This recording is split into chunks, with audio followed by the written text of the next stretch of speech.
Good evening, everyone. Welcome to Turfgrass Epistemology. If you want to know where the truth is, I don't have it, but I'm looking for it. I've been searching for it my entire career, and that's why you're here too. How do we know what we know about turfgrass science? I'm going to do what I can to help in that venture tonight. We have a good article. We have a YouTuber that is violating the law and recording it and posting it on YouTube. We have some fun stuff later tonight. We have we're going to show you how to search for the law in Florida, figure out what's right and what's not right in terms of legalities. I'm going to have some fun with my daughter at the end. It's going to be interesting. Don't forget, pro members, we have our first Zoom meeting is next Tuesday night. We can adjust that time after that meeting to, to whoever's schedule, figure out the best time, but that's the only time I can make it next week. So we're going to do that on next Tuesday night at 9 p.m. If you want to join the Zoom meeting with all the other pro members, you need to be a pro member of the channel, and we're going to have a conversation. It's just going to be chit chat. It's not going to be recorded. It's not going to be broadcast. There's no judgments. It's just turf people trying to build a community, ask questions, tell me what's going on in their world. You tell other people what's going on, and we're gonna have fun next Tuesday night. So don't expect me to come with a whole lot. I'm not lecturing. I'm not giving anything. If you're coming to that meeting, I'm just there to help facilitate it. Maybe lead the discussion a little bit. If you want me to do that, I'm fine doing that. But it's there for more for just a community building event. So that's next Tuesday night. You need to be a pro member. If you want to get that link, it's in the community tab. Don't forget, if you're a member at the entry level or the pro level, don't use the normal Calendly link because you're going to pay $100 for that. There's been a couple people that have forgotten that there is a discount for members of $50 and pro members of $100.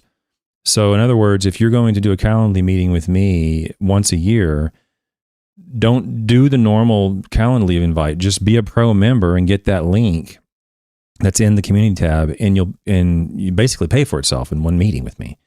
And then after that one, basically it's a free meeting. After that free meeting, you can use the regular members link, which is a $50 link, as much as you want. So I've had a couple people just simply forget that there was a discount for that, and so I've done my best to refund their money, and then they use the correct link. So don't forget that, okay, guys? On that note, Bad Days 24/7. Welcome to the membership. And then there was Josiah Thornton, I think, is a pro member as well now tonight. And then OSU Turfman, pro level membership. Thank you very much. I appreciate it. Ryan from Ohio, just north of me. Tonight, I have something sentimental to my heart in the music. This music, and it's gonna, I recreated it. It's gonna seem like I set it up. I didn't set it up. Okay. I just recreated what already occurred. I was driving to school one day with my daughter, and I happened to be listening to rock, but it happened to be on a country station for some reason. And then when the song went off, it started playing country music. She didn't like that. She was not happy with that. So she let me know, and from the back seat, what she thought about the song that came on. And then she told me, play this song. And so I've recreated that tonight in tonight's music. So hang around to the very end and you'll see what I'm talking about. When she said what she said, I was driving to school, a little tear came down from my eye, and I thought, oh, that's my daughter. So it'll be fun tonight at the very, very end. So that's the news. That's what's going on. I had a 2-week break. I was in the Bahamas and then Jamaica and all that stuff. I'll tell you about that on Monday. Monday morning will be the first show for the members only at what is it? What do I do at 10 a.m. Eastern time? I think is when I do that. So the morning shows will be members only, period, from this point forward. Even if I add more morning shows, it'll be for members only. And right now it'll just be the Monday morning show. Thank you, Mr. Lush Lawns. It says beers on me for the meeting. Okay. Thanks for the super chat. Appreciate that. Yeah, I really appreciate that. Thanks, Lush Lawn, Mr. Lush Lawn. I appreciate the chat. Everybody's a lot of people are here already today. Great Fox, Connecticut, Cubonican, James Petty Sr., Andrew Burse. I did have a good vacation. Thank you, Andrew Burse. I got sick And but I didn't let that ruin the fun. Okay, I don't really have a lot of time to go into it tonight. I'll go into it on Monday morning for the members, but I'm okay. I have a whole lot of lozenges and I'm on some medication right now, so I'm going to fight my way through tonight, and hopefully I don't cough too much. But it's all good. I had a good time, and see a lot of good people in the chat tonight. So, Reed Grevin went to. Oh, you went to Mammoth Cave. Oh, yeah, it's a little bit of ways from me, Reed, but. Yeah, it's a little further in the western part of Kentucky, but yeah, that's interesting. You were here. I don't know if you're in the general area, if you live in this general part of the United States or not, but that's interesting. Yeah, we should cross paths sometime. There's a couple people that live near me. Within an hour or two drive, there's a whole slew of people that live in Louisville or in Ohio or down in Tennessee, and this part of the world is ripe with a lot of good turf people. Okay. I'm going to get to what I'm going to do is I'm going to do the article first. I'm going to try to get through it, and then I'm going to go into the content that I usually do at the beginning. I'm going to do that at the end, and then what I think might happen is if you have any questions about the article as I'm going through it, as I'm kind of meandering through the last part of the show tonight when I'm going over some videos and some legal stuff, if you have questions about the article, I'll have time. You'll have time to put it in the chat, and I'll probably have time to respond to that before I hang up and go to bed. So, let's get into the article, and then Monday I'll fill you in on all the details and all the other stuff you guys might want to know. Since I've been gone. Okay. So the article tonight is called "Trinexapac Ethyl Propiconazole Iron and Biostimulant Effects on Shaded Creeping Bentgrass" by Eric Irvin. I don't know how to pronounce the Chinese author's name. I'm going to say Junzhong Zhang. I'm sorry for the Chinese audience. And then Sean Askew and Mike Goatley. So this is going to be in Virginia. This was, before I get going, this was actually a topic that was voted on by the members. So if you want to participate in the direction of the channel, I posted a poll about topics that you would like for me to cover. And this was the number one topic, was biostimulants. Okay, I'm not going to say I'm going to follow the poll every time. But in this case, I am. And if you want to participate in that and be a part of the community, then you'll need to be at least an entry-level member, and then you'll see those polls when I put them up. And this was a result of the members giving me their feedback. Okay? This article was published in Hort Technology in 2004. I'm going to read through it pretty quick. I'm going to show all the results in a PowerPoint presentation, and then I'm going to come back to it and kind of read through some of the results because they really wrap it up nicely at the end, very succinctly at the end. So I don't want to miss out what the author said. And the last thing I want to do is misquote the authors or somehow mess up their data or something, or mess up the results. I don't want to misrepresent it, I guess. Okay, let's get started. Closely mown creeping bentgrass has moderate shade tolerance compared to other cool season turf grasses. Let me get my thing on here. Okay. Poor creeping bentgrass performance on shaded tees, fairways, and greens is often exacerbated by traffic, divoting, restricted airflow, and increased disease pressure. Turf grasses grown under reduced irradiance have decreased net photosynthesis, limited carbohydrate availability, resulting in reduced root mass and depth and pore shoot density. These potential negatives, coupled with an undesirable increase in leaf elongation and succulence under shade due to increased gibberellic acid production, can combine to reduce persistence and recovery under traffic, as well as was reported for zoysia grass by Dr. Urban in 2002. So basically what the authors are saying here is that they're setting the case that when creeping bentgrass, what occurs with creeping bentgrass generally, and then what occurs when it's under light stress. And remember, the pyramid of evidence, or the pyramid of risk factors, I have that at the beginning of the results, so I don't want to lose track of anybody on what we're doing here in the next month. But the water, light, temperature pyramid that I go over, they're talking about light in this particular case, and the impact that light, or the reduction of light, has on creeping bentgrass growth. Plant growth regulators that inhibit gibberellic acid biosynthesis, such as Trinexapac ethyl and fluoropyrimidol, have been used to maintain shaded turf grasses, and he has a couple citations here.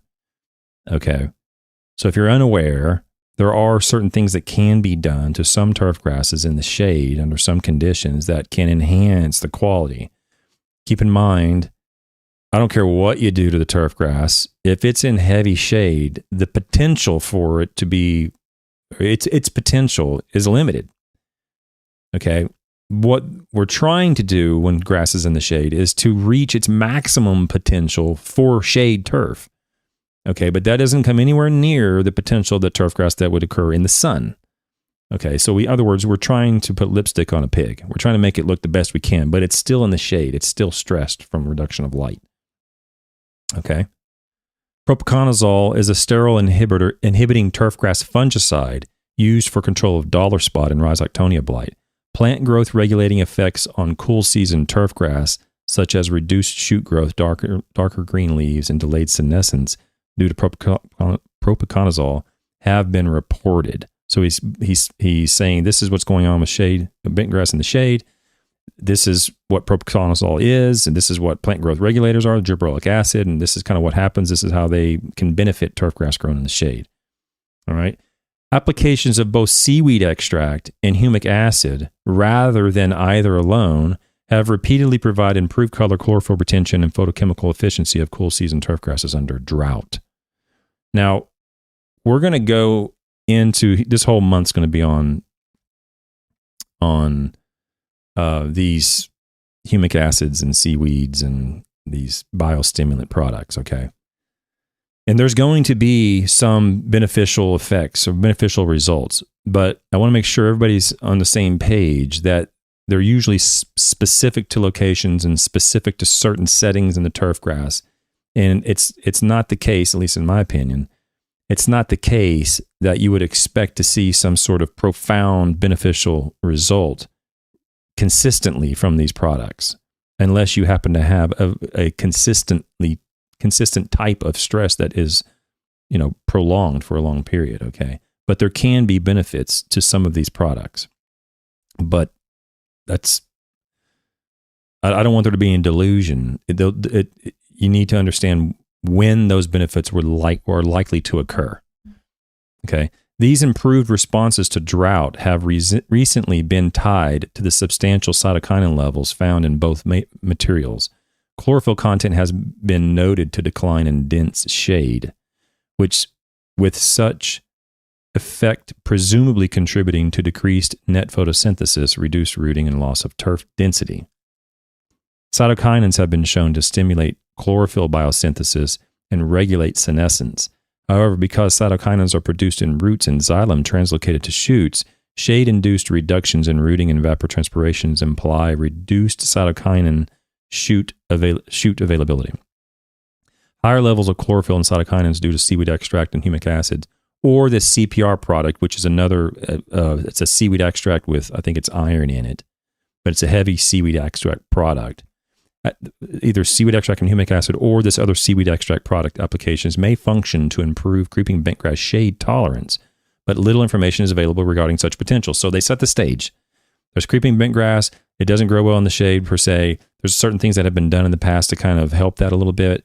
There's also some things that happen with gibberellic acids and cytokinins and so forth, these plant hormones. If you're unfamiliar with that, they're plant hormones. And some products contain those hormones that may result in some sort of benefit to creeping bentgrass when it's grown in the shade. But they don't know. Okay. He goes on to talk a little bit about iron, which is one of my little babies. I'm not going to go into that in great detail in terms of what it is, and people know foliar iron. Okay. Our objectives were to confirm an appropriate Trinexapac-ethyl application rate and frequency for maintaining pin-cross creeping bentgrass in dense shade in mid-Atlantic region of the U.S. So they're in Virginia.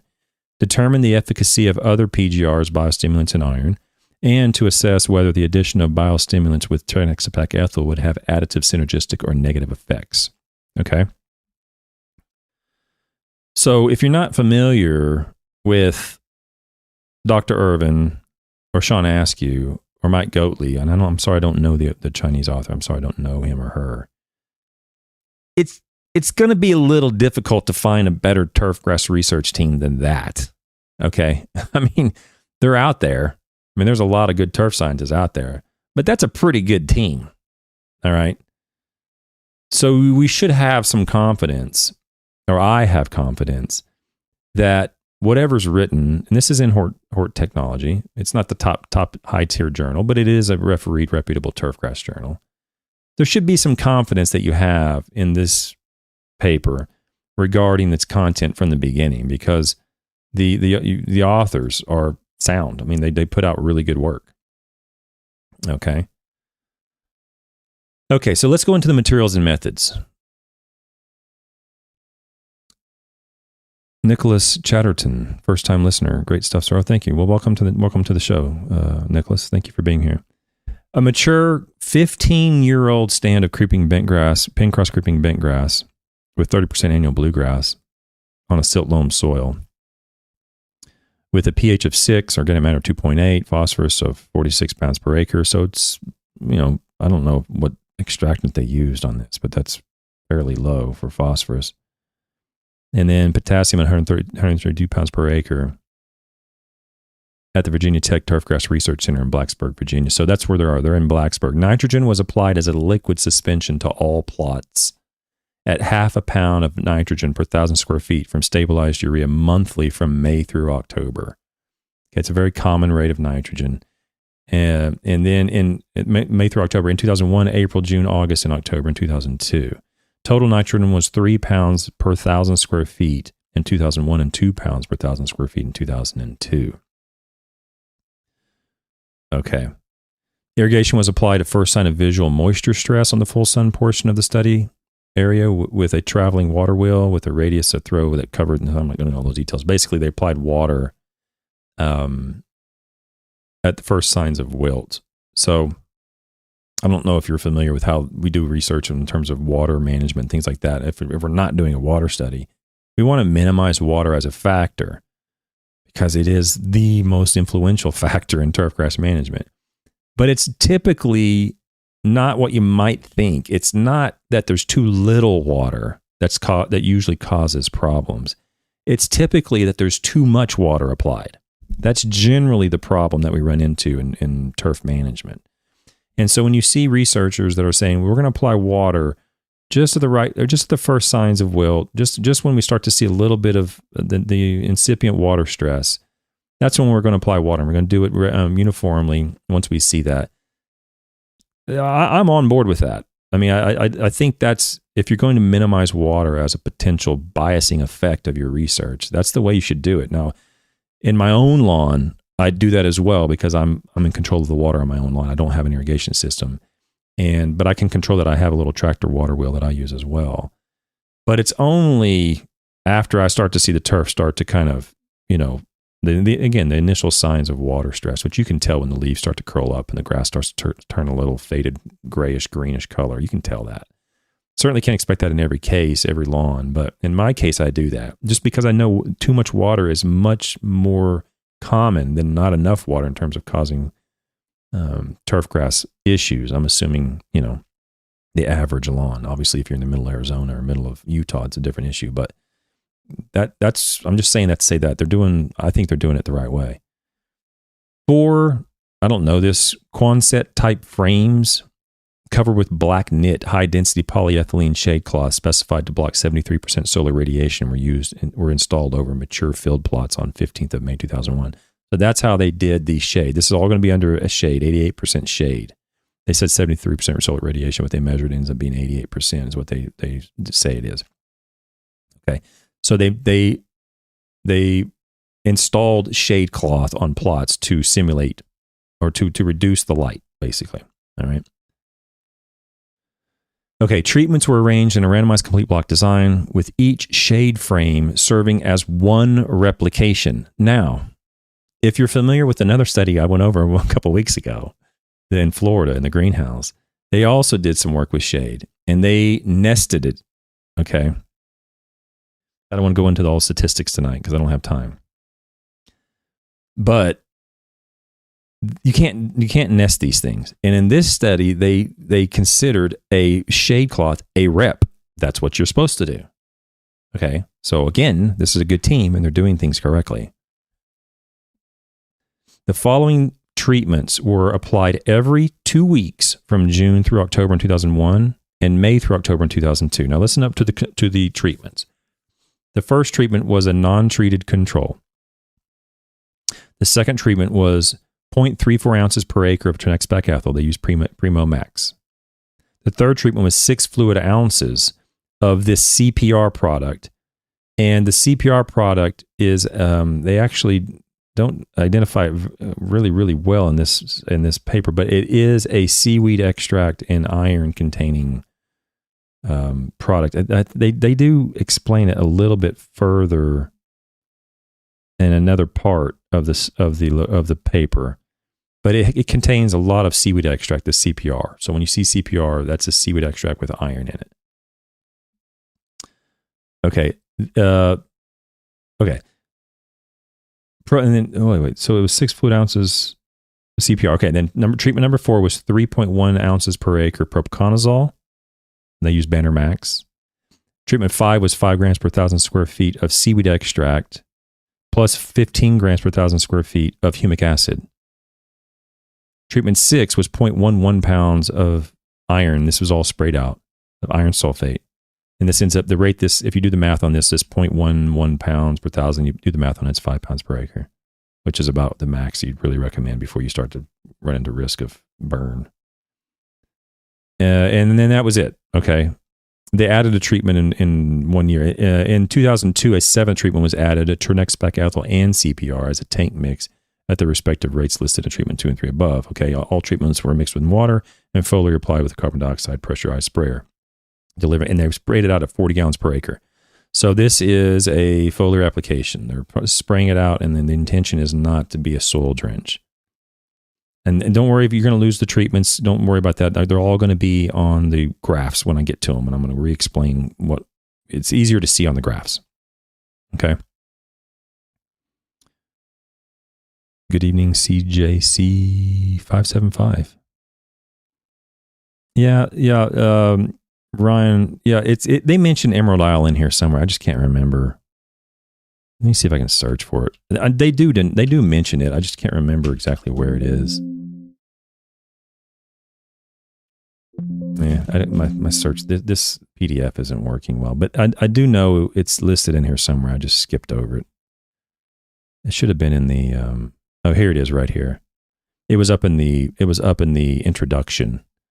It says the commercial biostimulant CPR Emerald Isle. It has it's an NPK of 401.2. Okay, that contains 28.3% seaweed extract and 28.3% non-ionic surfactant. Yeah, I was in the introduction. That throws me off. Okay. Good catch on the Emerald Isle. That's quick.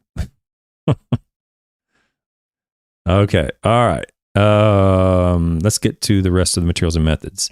Turf quality and leaf color were rated monthly based on a visual scale of 1 to 9, with 6 being minimum acceptable. Leaf samples were taken on the 29th of August and the 12th of August in 2001 and 2 for antioxidant superoxide dismutase activity. Now, that's a really, really fancy way of saying it's a chemical in the plant that is intended to be representative of what the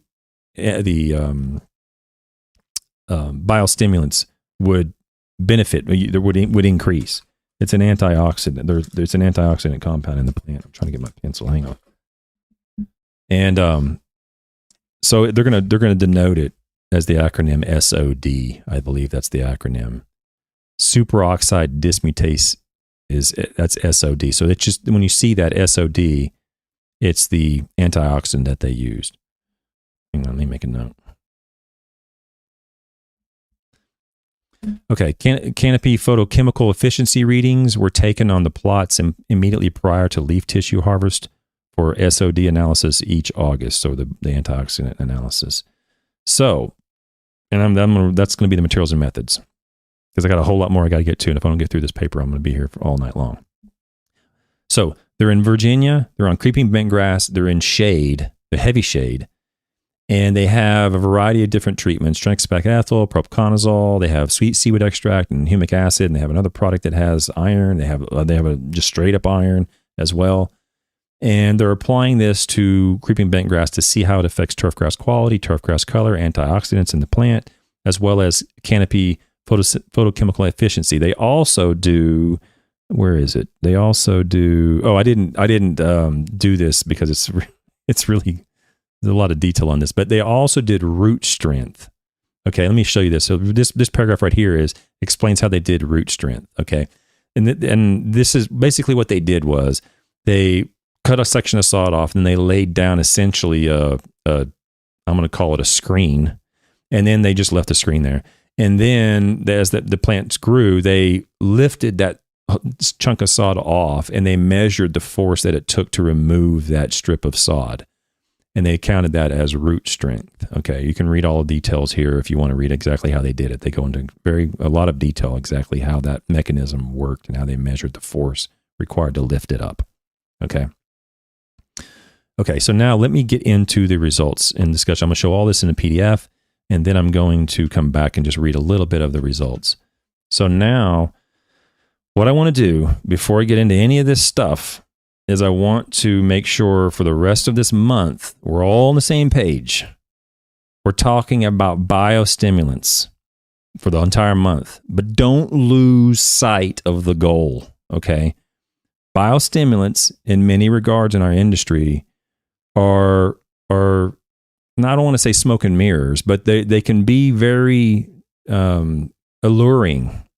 They can allure, they can pull you in wrong directions, and you can lose sight of the goal. And the goal is a quality turf grass, acceptable turf grass, whatever that is to you and your clientele, for the least amount of money and the least amount of environmental impact. But so before we ever get to biostimulants, okay, forget the biostimulants for a second. Before we ever even get there, we should have other things in line. Okay, what are those things? First thing is, make sure your water is at optimum levels. There's no biostimulant on earth that is going to trump the effect of water. Okay? So don't get lost by this super fancy looking, cool looking biostimulant if you haven't got your water in line first. Okay? Same thing goes for light. Can you do anything about light? Well, in this case, this is a light study. We have shade. Okay, there's a light deficiency here. But be aware that if your turf is under shade or not under shade, or it's the time of year, it's the fall or spring, the light's changing.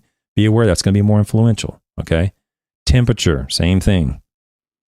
Okay, we're coming out of winter right now. It's going to be 70 degrees next week. I don't know what's going to happen the week after that. Kentucky has got 6-7 inches of snow in April before. Okay. I don't think it's going to happen this year, but things are going great. Everything's going great. And all of a sudden you get a 6-inch snowfall late in the season, and the snow sits there for 3 or 4 days. Temperature is going to have an effect. Okay. So make sure it's optimal, or at least you're aware that it could be influential. Injury, things like insects, diseases, even weed pressure, all those things are far more important and influential than any biostimulant, okay? Because we're going to show there are some benefits occasionally from biostimulants. There's no question. The results are going to show that in some of the papers. But don't lose sight of this, okay? This is the most important. And the top of this is fertile soil, and some biostimulants sort of fit into that category. But in the category of fertile soil, don't jump into fertile soil and just go right to biostimulants. Think you're going to change some sort of microflora, microfauna in the soil at some great level, and that's going to change and turn your turf into, perfect turf.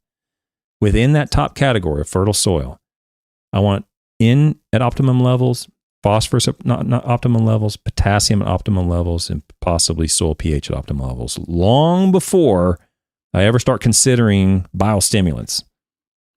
So where I'm getting at is, you may have a benefit from biostimulants, but these factors are where we need to stay focused: water, light, temperature, injury, things like fungicides or pre-emergent herbicides, whatever that's for injury.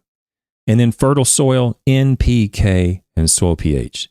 If you've got all those things lined up and all those things are optimal, and your turf still looks a little off, or you still want an extra edge on it, then we can start talking about, okay, there may be a benefit to biostimulant applications under these specific situations. Okay. But if you ever counsel with me or consult with me on Calendly, you say, what about this biostimulant? I'm going to go right back through this whole thing with you. I'm going to say, yeah, well, there's some value to that, but it's not more valuable than water. It's not more valuable than light, knowing the influence of temperature. It's not more valuable than a celloprint application if you got a huge outbreak. It's not more valuable than nitrogen, phosphorus, potassium, soil pH. Okay? So please keep this in mind.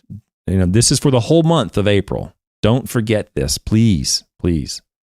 Okay, now let's get into the results. Okay, so now we're looking at the Kentucky bluegrass quality under 88% shade. All these data are in the paper. I'll just put them in table in graph form because I think it's a little easier to read and just follow on YouTube. We're going to have the control. Let me get my pen. We're over here all the treatments. Okay, we have the control. We have trinexapac-ethyl, propiconazole, iron sulfate, and then the CPR, which is a seaweed extract and iron, and then seaweed extract and humic acid. We have on the x-axis June 20th, the quality taken at June 20th, June 24th, August, September, and October. And turf quality is on the y-axis. So we're looking at turf quality in June. So at this point, the study just started, and you see there's no differences among any treatments. The study just started. In the next month, in July, you see that there was some reduction in quality. This is Kentucky bluegrass in Virginia. It's in July. The quality went down a little bit, but trinexapac-ethyl and propiconazole were the two treatments that differed from non-treated in July. And trinexapac-ethyl was actually above acceptable standards. It was above the acceptable line of 6. All the other ones were below 6. But trinexapac-ethyl and propiconazole separated themselves from the non-treated turfgrass, whereas the iron sulfate, the seaweed extract, the humic acid, and the other seaweed extract did not. In August, basically the same thing. Okay? Trinexapac-ethyl, propiconazole resulted in greater quality turfgrass than non-treated, whereas the other biostimulants did not differ from non-treated turfgrass at this point. September, we see, again, basically the same thing. Trinexapac-ethyl and propiconazole resulting in greater quality turfgrass, greater quality Kentucky bluegrass in the shade, and then the control and the biostimulants weren't doing anything. In October, the trinexapac-ethyl, now we're moving into more of the cool season. September and October, you notice the quality is coming up a little bit in the trinexapac-ethyl turf. Trinexapac-ethyl, again, is the superior product, differing from non-treated turfgrass, whereas the other ones are hit and miss. There was one here, the CPR product separated from the non-treated turfgrass, but it was still unacceptable. And that's what happened in 2001. Exact same data in 2002, exact same setup. We added a treatment in 2002, or they did. But we're looking at June, July, August, September, and October on the x-axis and turf quality on the y-axis. Kentucky bluegrass quality under 88% shade in 2002. In June, trinexapac-ethyl and propiconazole. Now this one here, the CPR and trinexapac-ethyl is the one they added in the next year. This was the new treatment. And you'll notice that the one right next to it, this blue bar, is just the CPR alone. So what this tells me as a reader is that the author said they added in something to trinexapac-ethyl to see if it would have any further benefit. And in this particular date, and you'll see this throughout the study, there wasn't any benefit really to adding this seaweed extract to the trinexapac-ethyl. Because you see trinexapac-ethyl here at a 7.5 and trinexapac-ethyl, the CPR, at a 7.5, whereas the CPR alone was at 6. Okay. Propiconazole also was above 7. So we have several treatments, trinexapac-ethyl, propiconazole, and the CPR and trinexapac-ethyl, all superior quality, all acceptable. And there's only the CPR here was acceptable. The non-treated turf was not acceptable. In July, roughly the same thing, but everything's moved down slightly. Okay, trinexapac-ethyl and propiconazole are above acceptable limits, as well as the trinexapac-ethyl with the CPR product. Whereas all the other ones, all the other biostimulants are inferior to those three, and they're unacceptable in terms of turf quality. When we move further into the summer, we're in August now, the trinexapac-ethyl and the iron sulfate kind of comes up here a little bit. It looks a little bit better here. But we have the propiconazole and again the trinexapac-ethyl with the CPR all resulting in roughly acceptable turfgrass, whereas the non-treated still not unacceptable. The biostimulant of seaweed extract and humic acid is still unacceptable, and the biostimulant alone of the CPR of seaweed extract is still unacceptable. So the biostimulants aren't doing much to turfgrass quality in this study. Again, in September and again in October, you basically see the same thing. It's trinexapac-ethyl for shaded Kentucky bluegrass and propiconazole as well as having a beneficial impact, whereas the biostimulants are having essentially no impact, no beneficial effect for quality. Okay. Now let's look at the color. I'm going to move through this fairly quickly. The color is, they didn't have a reading in June, I remember. Oh, the title is color. The y-axis says quality, but it's color. And we see that the trinexpecethyl and propiconazole again are at the top of the list, whereas the non-treated turfgrass is similar to the other biostimulants. When we move further into the summer, it's really only trinexpecethyl. Really, that's the only thing really showing a response. And then you have the CPR having a little bit of a beneficial impact here. They're all acceptable. Even the non-treated is acceptable here, but trinexpecethyl is the one standing out. You'll see it again here, trinexpecethyl and propiconazole in September, whereas all the other ones are the same as the non-treated turfgrass. They're all acceptable. Even the non-treated turf it's at a 6. And in October, the color is, again, trinexpecethyl and propiconazole. Okay? So we're not seeing a whole lot of beneficial, hardly any benefit to paying more for biostimulants and putting them out than doing nothing at all on Kentucky bluegrass in the shade in Virginia. We go to 2002. We added in that treatment trinexpecethyl and CPR, and you see it's the same thing as trinexpecethyl. So there's no benefit. And here's the CPR alone right here. Okay, so and you see it's declined here. So it's this increase here is from the trinexpecethyl. You'll see it again here. This increase here is from trinexpecethyl, which is right here, but alone, and then here it is with CPR. Okay, so it's pretty much a broken record over and over and over. You see the same thing where it's trinexpecethyl here and here, trinexpecethyl here and here, same thing in October, and occasionally propiconazole comes up and shows a beneficial impact, but consistently over 2001 and 2002, consistently with quality and color, the biostimulants on Kentucky bluegrass in the shade, deep shade, had little to no beneficial impact, resulted in little to no beneficial impact. Okay, now let's look at superoxide dismutase. I can't even say that word. Of Kentucky bluegrass under 88% shade in 2001 and 2002. Now this is the antioxidant. So when you're applying this, when you're applying biostimulants, these all should go up. Okay. Now, ask me, do I care? I don't care. I don't care. If my clients care, I care. If the golf pro cares, I care. Okay.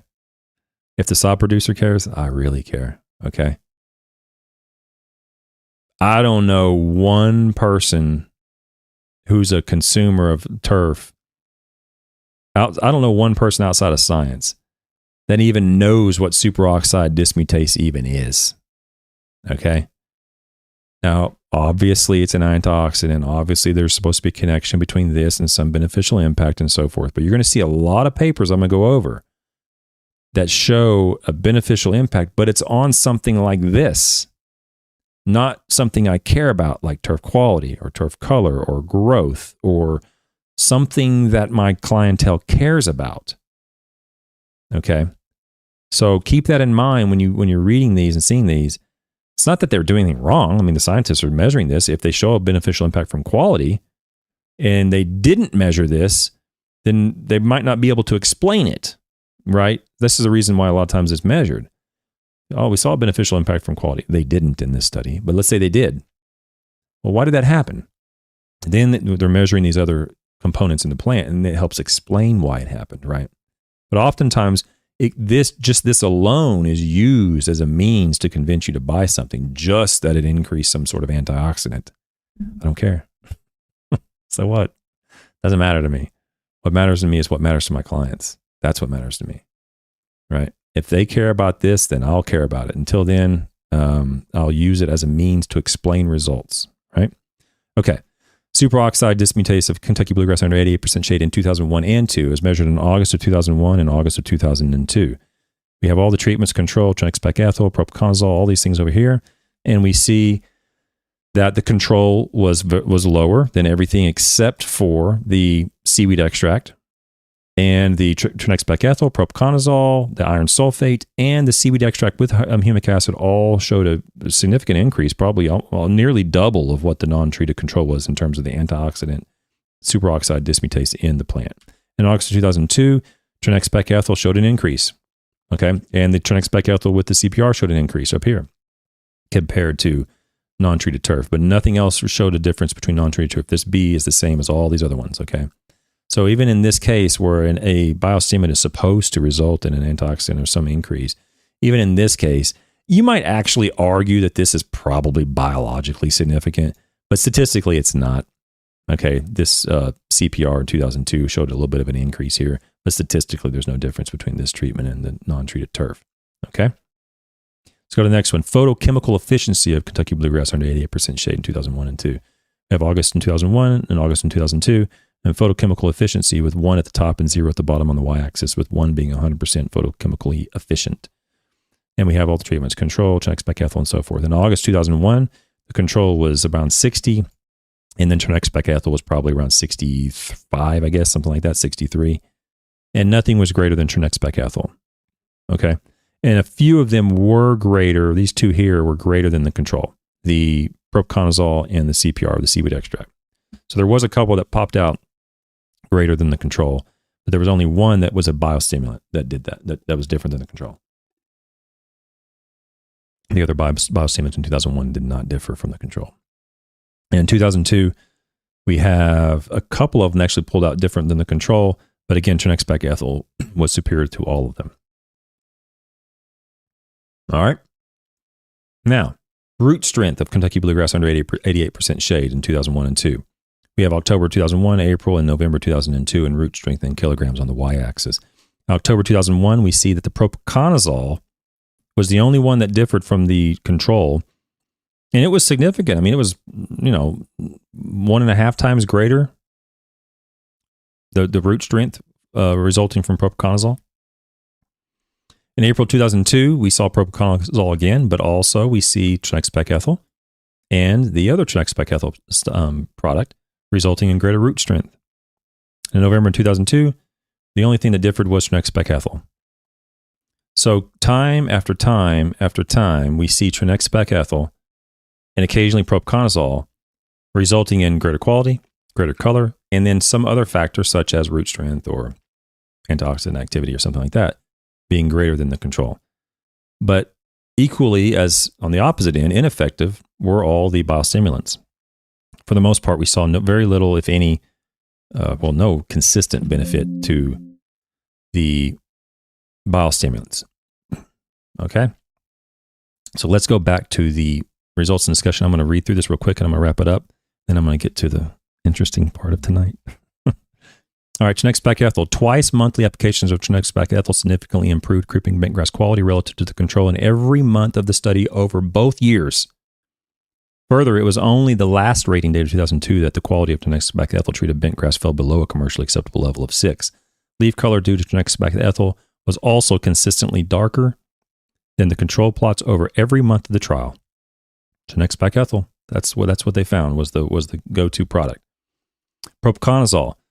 Quality was greater than the control due to propiconazole on 7 of the 10 rating dates over both years. On 5 of the 10 dates, propiconazole quality was equivalent to that of trinexpec ethyl. However, at the end of both years, propiconazole quality had dropped significantly below the commercially acceptable level of 6, while that only occurred for trinexpec ethyl in 2002. So in other words, propiconazole worked a little bit. It didn't work as good as trinexpec ethyl, but it was, the results were, enough to be aware of. I mean, certainly enough to consider using that if you're in this similar setting. Last page. Iron. In general, iron sulfate applications failed to have any effect on quality, color, photochemical activity, photochemical efficiency, or root strength compared to the control. I wouldn't expect anything from root strength or photochemical efficiency, but they did apply this at 5 pounds per acre as iron sulfate. And they didn't see a difference in color, which is a bit peculiar.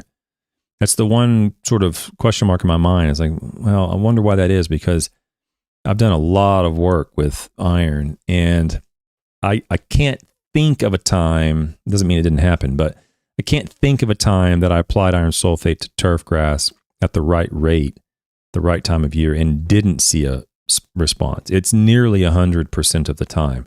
And in this case, they didn't see it at all. So I was like, that's a little bit peculiar, but it's what they reported, it's what they found. Although they reported some increase in quality and color, they were infrequent and of slight magnitude. These authors speculated that under shaded conditions, iron may not have been taken up by the foliage or utilized by chlorophyll production. Now, there's another study that goes into the effect of iron on chlorophyll and all these other things. And a lot of times there's no influence of iron on the chlorophyll in the plant. And that reinforces or supports my position that there's a great portion of iron that never enters the plant. The color change you see is very likely a result of the iron oxidizing on the leaf surface and never entering the plant. Because if it entered the plant and then resulted in an increase in green color, you would expect to see some sort of change in chlorophyll content or chloroplasts or some sort of component in the plant that is associated with chlorophyll or the green color. And a lot of times we don't see that. So he goes through there and discusses that, and you guys can read that if you want to, where there's a lot of work done, and sometimes you don't see any change in the plant. But the oxidation on the leaf is what I say is likely causing that.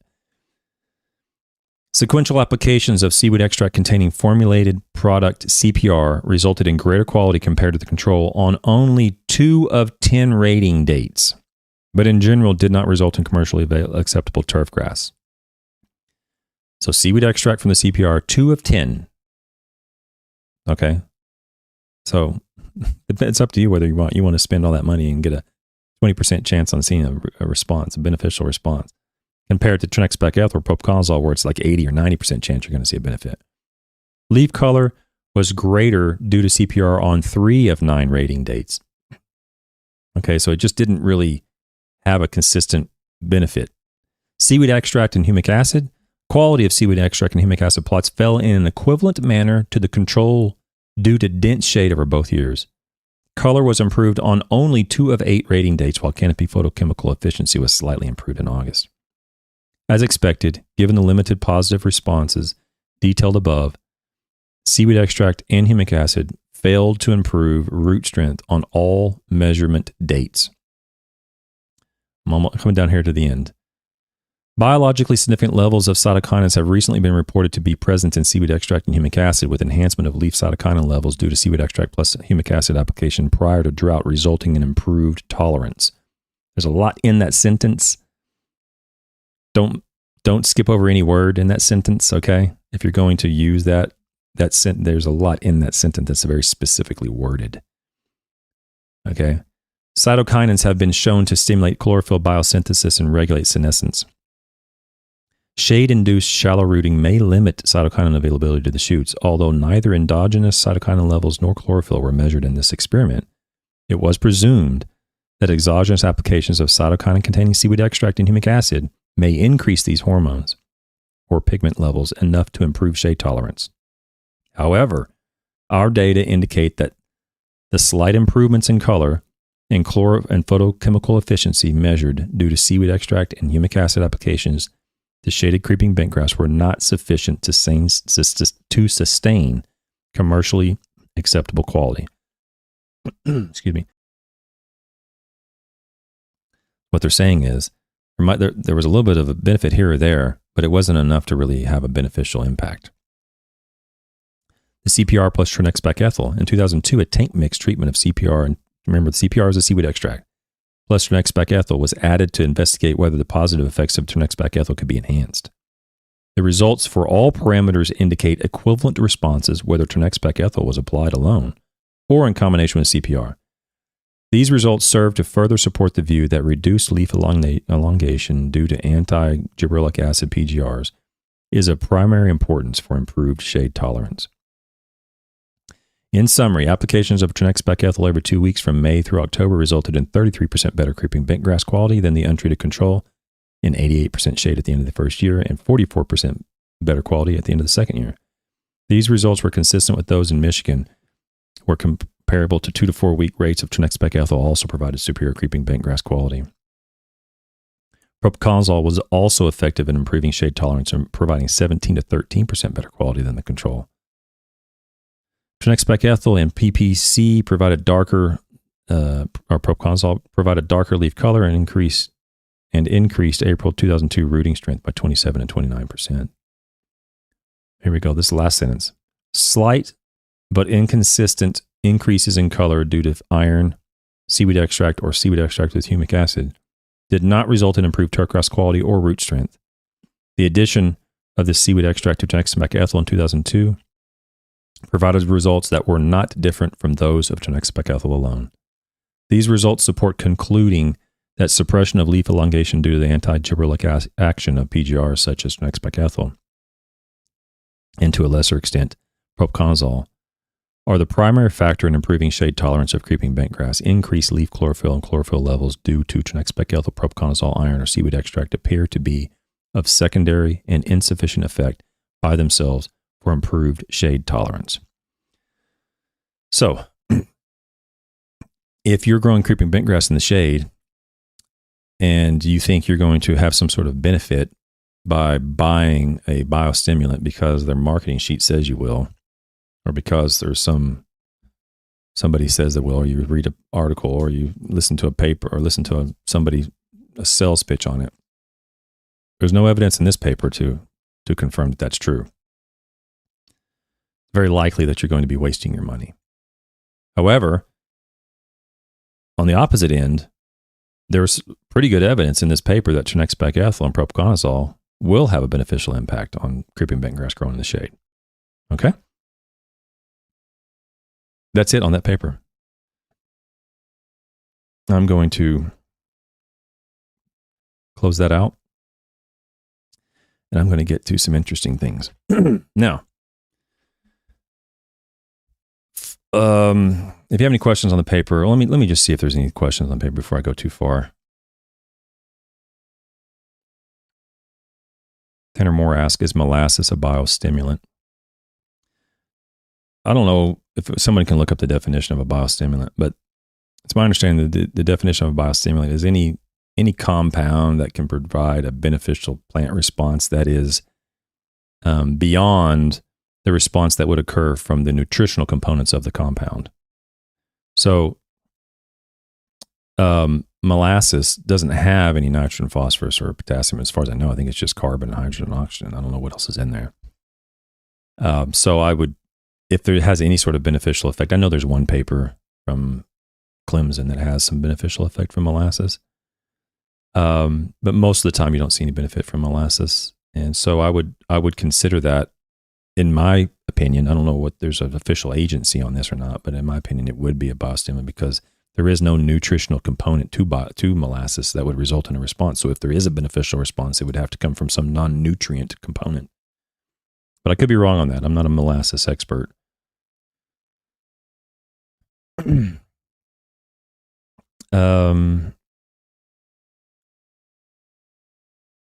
I think you guys are probably chit-chatting with each other too. That's fantastic. I'm just trying to keep track of if there's any questions specific for me. I'm going to say no. Mike Conroy asked, what was the trinexpecethyl rate, or the Tnex rate? The rate on the trinexpecethyl was 0.34 ounces per acre.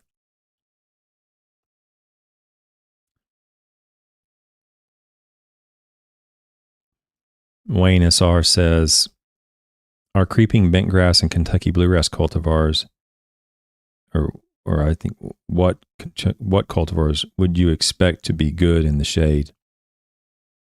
That's a question probably for a turf physiologist. Who I know good turf physiologists, but I'll have one on probably in June. Right now, I think he's scheduled for June. He may be able to answer that question, but I cannot. If I gave you, I could give you an answer, but it's probably wrong. So I'm not going to.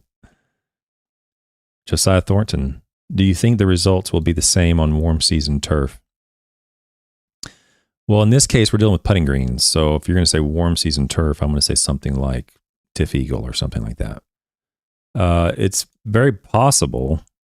It's possible. You wouldn't be putting down a lot of propiconazole and Tiv-Eagle, but with regard to the effect of the biostimulants on the turf grass in the shade, would it result in some sort of beneficial response on warm season grass, because even though it did not have a beneficial response on cool season grass? I can only speculate, but I would say the response would likely be similar. I don't think you're going to have a lot of, well, it's hard to say, because I mean, you're not going to be able to grow Tiv-Eagle with 88% shade. It's going to be dead. So warm season grasses don't respond well to shade as well as cool season grasses do. So I don't know the answer to that question, but I would suspect that the influence or lack of influence from the biostimulants would probably be similar. The influence of biostimulants are only going to be beneficial in very specific cases. I don't think biostimulants, I know this is what they would like for you to believe, but in my position is I'm not convinced that biostimulants are products that should be considered as a broadcast application across all turf grasses at all times. They're specific niche products for niche situations that might be able to give you a little extra edge beyond the nutritional program that you're on right now. Sure Guy, what's my thoughts on Milorganite? Good fertilizer. Sure Guy, you're about to have about a 30-minute lesson on Milorganite real quick here, okay? We're getting into that right now, okay? You're going to hear exactly what my thoughts are on Milorganite.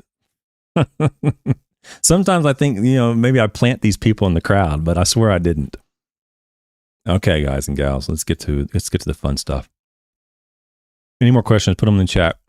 All right. Now, I lived in Florida for 20 years. I was a professor at University of Florida for 2 or 3 years, whatever it was. I was a student there for 5 or 6 years. I worked in the industry there for, 10 years or something, whatever it was. And so I know Florida fairly well. And it's a quagmire in terms of fertilizer. Okay, the lawn fertilizer rules are put in place on emotions, not on logic, not on science. The elected officials, I'm not going to get into the whole thing right now, but they are whatever it is. But we still have to follow the law. Okay, even if the law makes no scientific sense, that's the law. But because it's such a quagmire down there, and there's you can go from one part of one county to a different part of the same county and fall under 2 different laws. You can go from county to county and have 2 different laws. The state has their own umbrella sort of a law, okay? There's all sorts of stuff. And the challenge is, how do you know what you're supposed to be applying when you literally can apply one fertilizer to one side of a lawn, one side of the street, and on the opposite side of the street, it's illegal. Okay, that's how messed up it is down there. It's just a big mess. But nevertheless, we need to do our due diligence to follow law. And I will say this, I am very pleased and very proud of the lawn care operators who take this very seriously. The people who are applying it correctly are usually the applicators, the big companies, even the small companies. They do, from my experience is, they really do their best to follow the law. Okay, I can't speak for the homeowners, as we'll see in just a minute.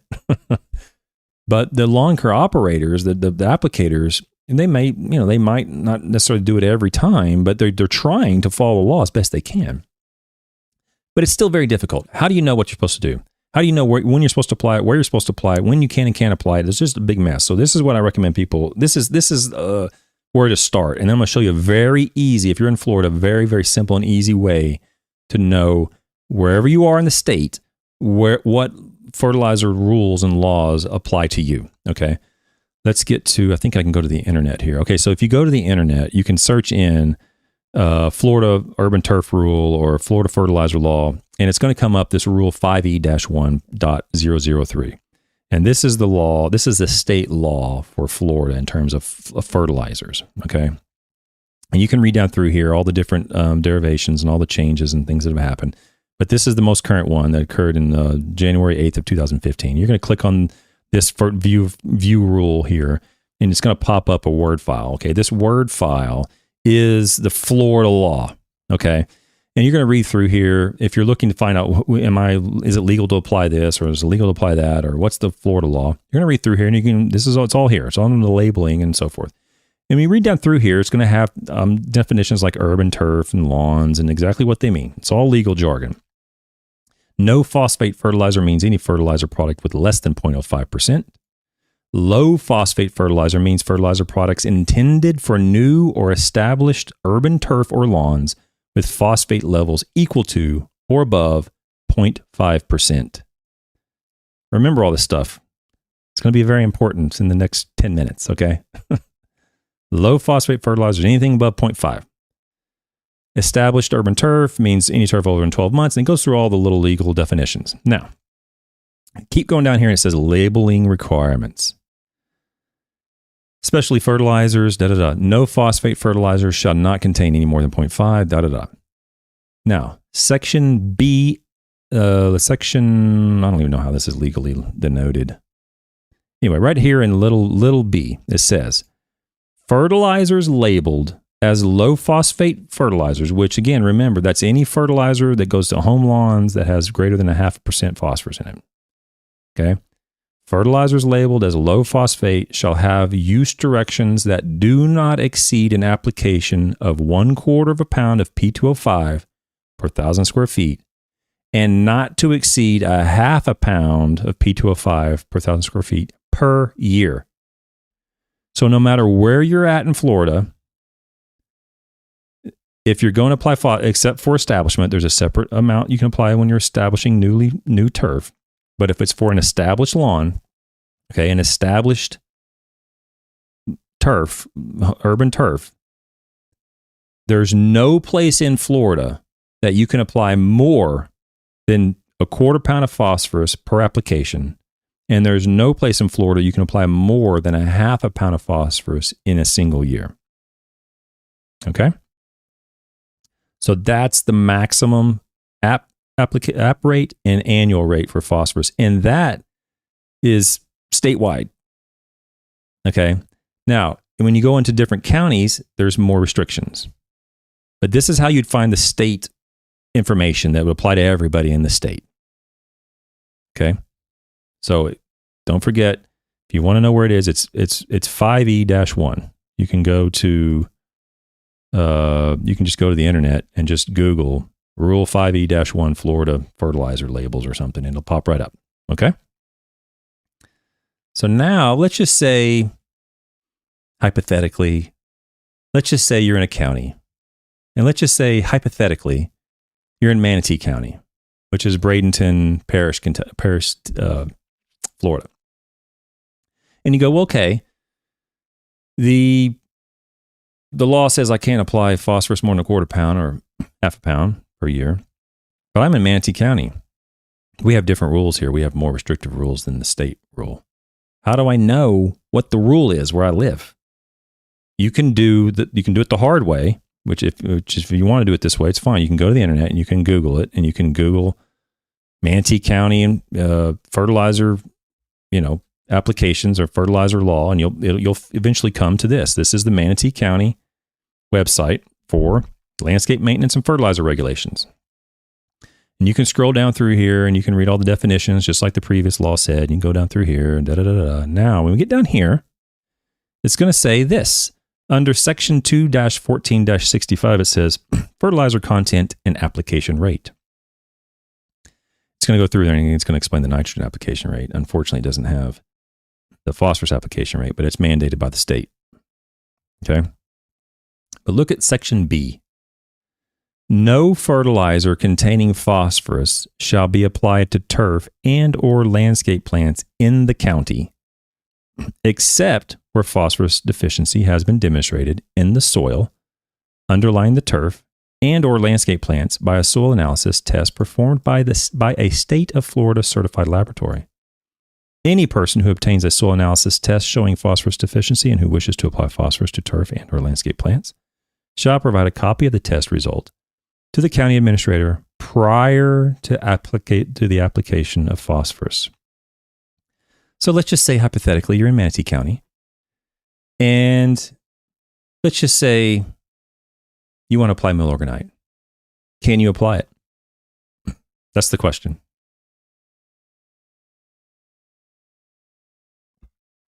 The answer is yes, you can apply it. If your soil test shows you're deficient in phosphorus, and if you notify the county before you apply it, you can apply it. But if you don't have a soil phosphorus deficiency, and you don't notify the county, then you can't apply any phosphorus. All right? If you choose to apply milorganite, you're still restricted by the state rate. You can't go out there and apply 12.8 pounds per thousand. Okay? State rate mandates you apply half that. Now, this is all legal jargon and very difficult to find. It's not easy. You got to track your way through a bunch of stuff. You got to read through all this jargon, and it's just a mess sometimes. What do I recommend? Well, if you go to Google and you just Google Florida or Urban Turf Rule app, or say Florida Fertilizer Rule app, or IFAS Fertilizer Rule app, there's an application website that'll pop up. And it looks a lot like this. Okay? So anywhere in the state of Florida, this has the entire state of Florida map on it.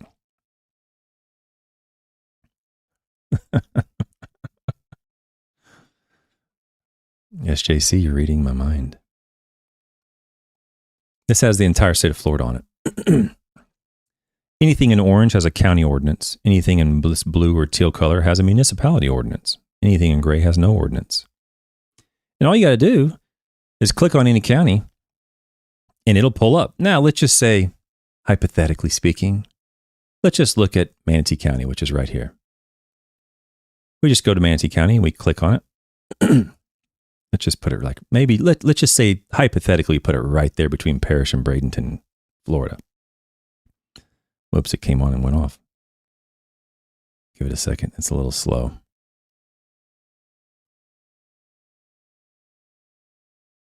Hang on. There it is. Now, over on the right-hand side, you're going to see fertilizer ordinance, a little window pop up. And it's going to say restricted periods, weather, saturation, and phosphorus. You click on phosphorus and it says 0 phosphorus without a soil test demonstrating deficiency provided to the county administrator prior to the application. Exactly like the law just said. The law just said that's exactly the verbiage from the law. Okay?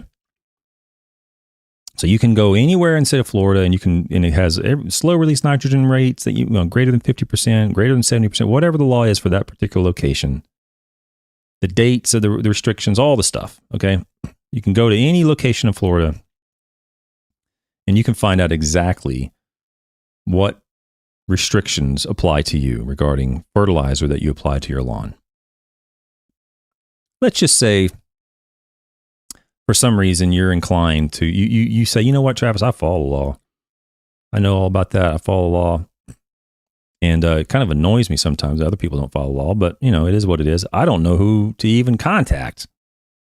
I have no idea who to even contact if I saw someone dumping arsenic down the water, dumping some pesticides in the drain. I have no clue who to even call. I'd like to be a good citizen, but I don't even know who to talk to. Well, what you can do is this. You can go to the internet and you can Google management of storm generated hazardous waste, Florida Department of Environmental Protection, and this little PDF will pop right up. And this has all the contacts for the state of Florida. Hazardous waste. And you can scroll down through here if you like. And you can scroll down to say, let's just say, hypothetically speaking, Manatee County. And here you'll find a gentleman named Paul Panic, who is extremely respected, very nice guy. And you'll have his email here. And you'll have his phone number here. And if you live, say, I don't know, somewhere between Parrish and Bradenton, and you want to contact the state of Florida, and you say, you know what? My neighbor was dumping a bunch of stuff in the lake the other day, and this just doesn't seem right. I mean, someone needs to, someone come by and check on this. That's who you would call. You'd call Paul. Okay? You will not be disappointed. He was the employee of the year. I think he was the Manatee County City or County Employee of the Year. Very nice person. Very knowledgeable. So that's what, if you ever are so inclined, you might want to consider that. And all the counties are on that page as well. Okay. Now, having said all that, let's go to a little video.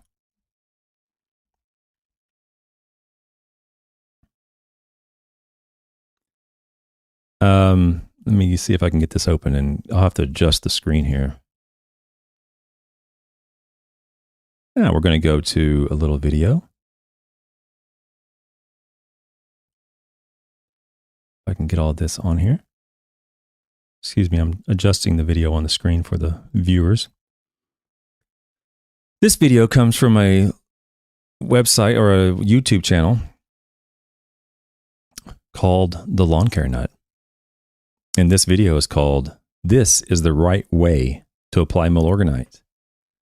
And I'll say this is a very good video about the wrong way to apply Milorganite in Manatee County, Florida. Let's see what the Lawn Care Nut has to say about applying Milorganite. What's up, y'all? I'm Alan Hain, the Lawn Care Nut. Thanks for coming back for yet another weekend vlog. Today we're gonna go way back, and we're gonna talk about my old buddy Milo and dig into a little bit of the math and then calibrate an old Scott spreader. Okay, so that's a very good introduction. He's going to talk about Milorganite. He's going to calibrate a spreader. We're going to skip ahead to 124. 0.5%. I still use Milorganite twice a year, once in the spring and once in the fall. And for me, it's more of an organic soil enhancement. I do like the fact that it's got some nitrogen and some iron in it, but for me, it's really about putting organic material into my soil. That's really what I like this for most. And now,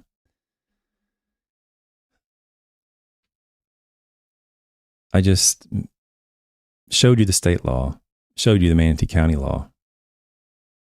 No Milorganite can be applied in the entire county of Manatee County anytime unless you're phosphorus deficient and unless you've notified the Manatee County Code Enforcement Officer, Paul Panic. I spoke to Paul and I said, "Can you send me a record of the people who have asked for that phosphorus deficiency?" And he said, "I haven't received one in the last 10 years. No one's sending anything saying they're deficient in phosphorus in the last 10 years. Let's continue. 523. now we come right back down in here, and what do you see on the bag right there? Covers up to 2,500 square feet. See, that's within our standard, thousands of square feet. So let's memorize that first thing, that a bag of Milo covers 2,500 square feet. Not in Florida. Look, see what this says right next to it. What does that say right below covers to 2,500 square feet? It says Florida, 5,200 square feet. Okay? For those of you who don't know, the Lawn Care Nut lives between Bradenton, Florida and Parrish, Florida. This bag does not cover 2,500 square feet in Florida. Anywhere in the state of Florida. Doesn't matter what county you're in. It covers 5,200 square feet, just like is labeled on the bag. Okay, we continue. And now that we know that, now we want to find out how much does this bag weigh, so we can find out what I call our pounds on the ground. And you can see this bag weighs 32 pounds. So I've got 2,500 square feet of coverage and 32 pounds. Let's do a little bit of math, and this is where it gets really fun. 32, and we're going to divide that by 2.5, because this covers 2.5 or 2.5 1,000 square foot sections. Not in Florida. Not in Florida. And probably not in a lot of the other parts of the United States where there's phosphorus restrictions. Okay? Having said that, you can recommend whatever you want on YouTube. Recommend away. No law against that. It's up to the applicator to follow the law. right? That's the reason I don't give recommendations or anything like that with regards to pesticides. Follow the label. That's my recommendation on pesticides. Follow what the label says. Anything I say on the internet or YouTube about pesticides is irrelevant. Follow the label. Okay, let's continue. 2,500 square feet is 2.5 1,000 square foot sections. Remember I said our standard is 1,000 square feet. So 32 pound bag divided by 2.5 1,000 square feet sections, or 2,500 square feet, what that comes out to is 12.8. So that is called our rate. And that means we are to put down 12.8 pounds per 1,000 square feet. Not in Florida.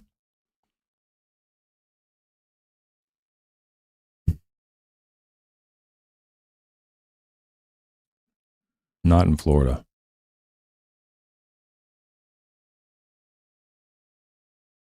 So that is called our bag rate, or our application rate. 12.8 pounds of Milorganite across every 1,000 square foot section of the lawn. That's what we just figured out there. Now, so we're going to skip ahead just for one little bit more minute and then we'll be done. He can recommend whatever he wants to recommend. No law against that.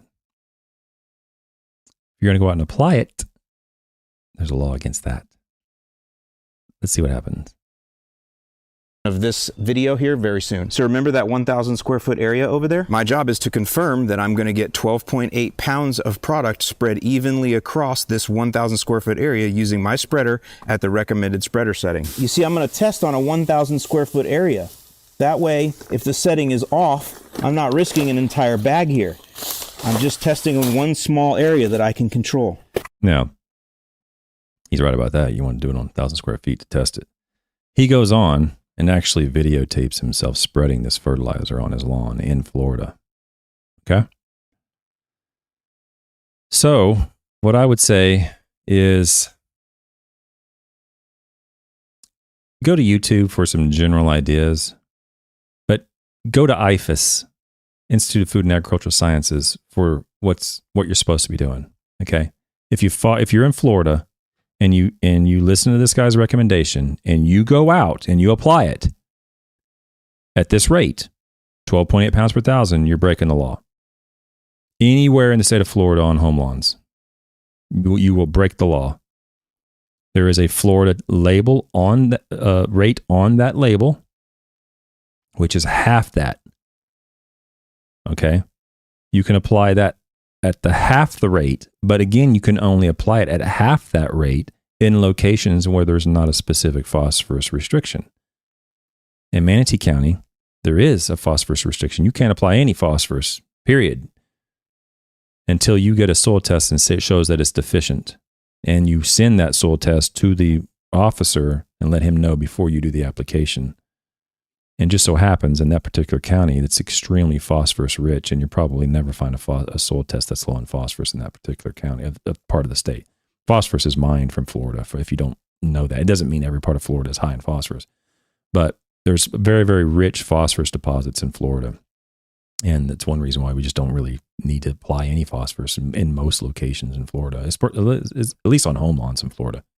There's really no need. You're not going to see any benefit from that. Okay? So that's what I got on that. Don't follow YouTube don't even follow my recommendations on YouTube. Follow the evidence, and the evidence is either published in the literature, published from land-grant institutions. It is scientifically refereed or vetted. Let's do our due diligence to follow the evidence as best we can. In some cases, we can't. I get that, but I make mistakes on this. I'm live on YouTube. I might say something and make a mistake. So don't always follow exactly what I'm saying on YouTube. If you consult with me, I'm looking at the law on another screen. I'm looking at your state and I'm looking at their recommendations, and I want to make sure that we follow. Like, for example, if you're in Georgia, I got the University of Georgia's turf site over here on my other screen, and I'm looking at their recommendations, and I'm trying my best to follow their recommendations in that location. Okay. There's certain things there's some flexibility here or there, but please do your best, do your due diligence to apply the products within the law. Okay. And in Florida, I'm not going to go down the roads of whether or not it's scientifically valid. That's a whole nother can of worms, but it is the law, and we need to do our best to follow that. And if you follow this particular gentleman's recommendation, you would be breaking the law. Okay. Okay. That's all I got for tonight. If you have any questions, put it in the chat, and I'm gonna head out shortly. But I don't see any questions in the chat. And YouTuber49 says, I thought this was about biostimulants. Yeah, well, I do a paper, and then I do a video, or I do something else. If you're new to the channel, that's kind of how it works. Okay. Monday morning will be up for members only. Have a good weekend, and I'll see you guys on Monday morning, and I'll see some of you tomorrow on Calendly. Till then, have a good evening. Bye. And now, Turf Thoughts by Ken Corley. Why do people say the grass is always greener on the other side? I've seen the other side, and it looks like garbage. Unless you live in garbage and you're looking at my lawn, then the other side would be greener.